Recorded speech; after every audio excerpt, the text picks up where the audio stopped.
ગણદેવીના બિલીમોરા ખાતે વખારિયા બંદર ખાતે ફ્રેન્ડ્સ ગ્રુપ દ્વારા વર્ષ 1993માં પ્રથમવાર ગણપતિ બાપાની સ્થાપના કરવામાં આવી હતી અને ત્યારથી અહીં ગણેશજીનું વિના વિઘ્ને સ્થાપન કરવામાં આવે છે અને પાછલા 8 વર્ષથી મુંબઈના જાણીતા લાલબાગના રાજાના મૂર્તિકાર સંતોષ રત્નાકર કાંબલી પાસે આ મૂર્તિ બનાવવામાં આવે છે।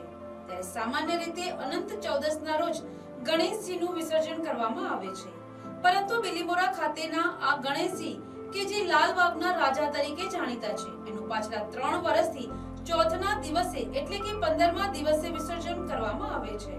આ વિસર્જન યાત્રામાં મોટી સંખ્યામાં ભક્તો જોડાય છે।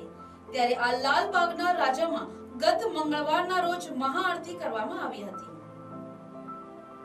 1993 અમારા મંડળની સ્થાપના થઈ હતી, જેનું નામ friends group king of Bilimora છે।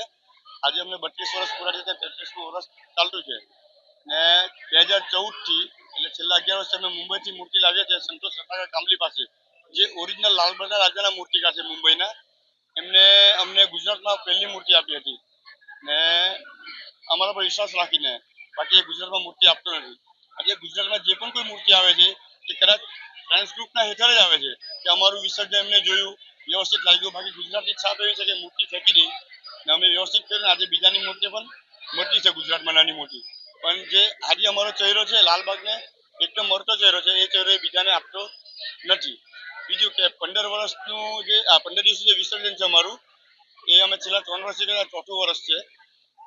એમાં એવું છે કે અમે જે બાપાની સેવા કરીએ 10 દિવસ ને બાપાની સેવા કર્યા પછી ઉપવાસ કરીએ ને પછી છેલ્લે કોઈ ડ્રિંક કરેલો હોય એવા વ્યક્તિના વિસર્જન મૂર્તિ આપવા માટે અમારી મંડળ રેડી નહીં હતું, એટલે અમે સ્પેશિયલી 15 દિવસ અમે જાતે વિસર્જન કર્યું છે।